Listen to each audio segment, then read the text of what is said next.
قسموں میں ڈیوائڈ کریں گے. کل کے درس کے اندر بھی اس کو کوشش کریں گے کہ پیش کریں. سب سے پہلے تو آپ کا تعارف آپ سماعت فرمائیں کہ حضرت یوسف علیہ السلام کا جو تعارف ہے وہ آپ کا جو اسم گرامی ہے آپ کا نام یوسف ہے اور قرآن نے آپ کا نام یوسف کے آپ کو پکارا ہے.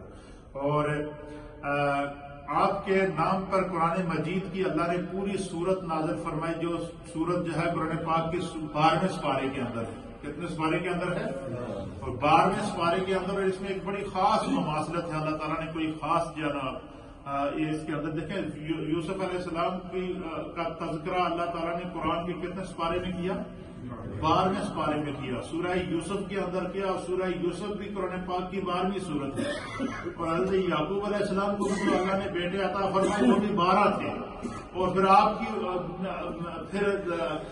نبی اکرم صلی اللہ تعالیٰ علیہ وآلہ وسلم کی جو ولادت ہے وہ بھی 12 ربیع الاول ہے. تو یہ 12 کا جو حصہ ہے یہ اللہ کو بڑا محبوب ہے اور اس کی تاریخ کے اندر بڑی حیثیت ہے.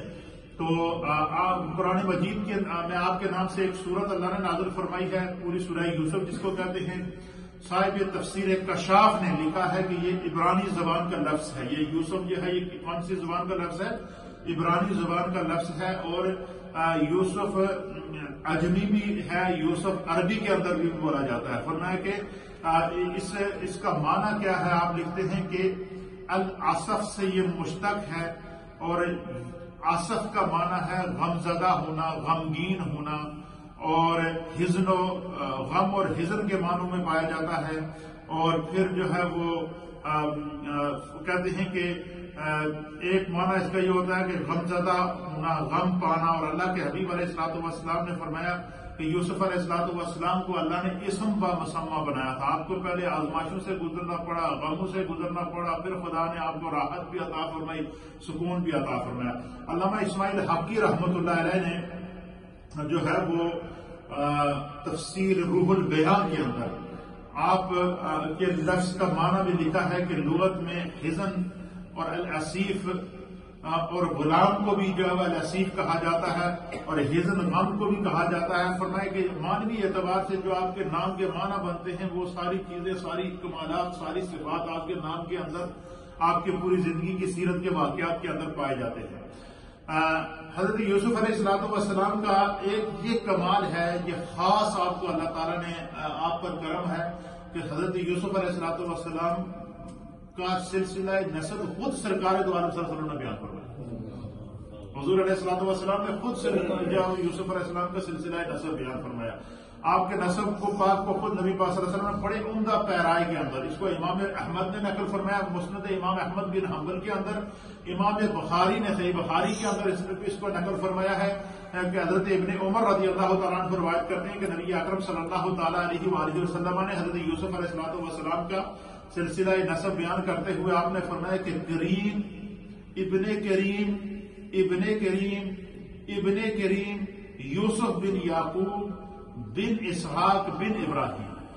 یعنی کریم ابن کریم ابن کریم ابن کریم سے بعد یعنی حضور علیہ السلام نے حضرت آدم علیہ السلام تک آپ کا نسب سمجھ لیں شاہ رخ کا نام کے اندر بیان کر دیا. اور آپ کا نام لے کر حضور نے فرمایا کہ یوسف بن یعقوب بن اسحاق بن ابراہیم.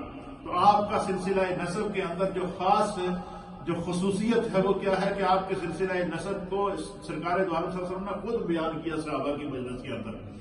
اور مفسرین اکرام نے لکھا ہے کہ نبی اکرم صلی اللہ علماء یہود جو تھے, یہود کے کچھ علماء اور کچھ مشرکین مکہ اور جو عرب کے کچھ پڑھے لکھے جو لوگ تھے ان کا ایک پورا وفد نبی پاک صلی اللہ علیہ وسلم کے پاس آیا اور حضور علیہ الصلوۃ والسلام سے انہوں نے سوال کیا کہ ہمیں آل یعقوب شام سے مصر میں جب منتقل ہوئے, یہ انہوں نے کیا حضور صلی اللہ علیہ وسلم سے سوال کیا کہ آل یعقوب وہ جو شام سے مصر میں منتقل ہوئے ہیں نیز ان سے حضرت یوسف کی داستان کے بارے میں پوچھو.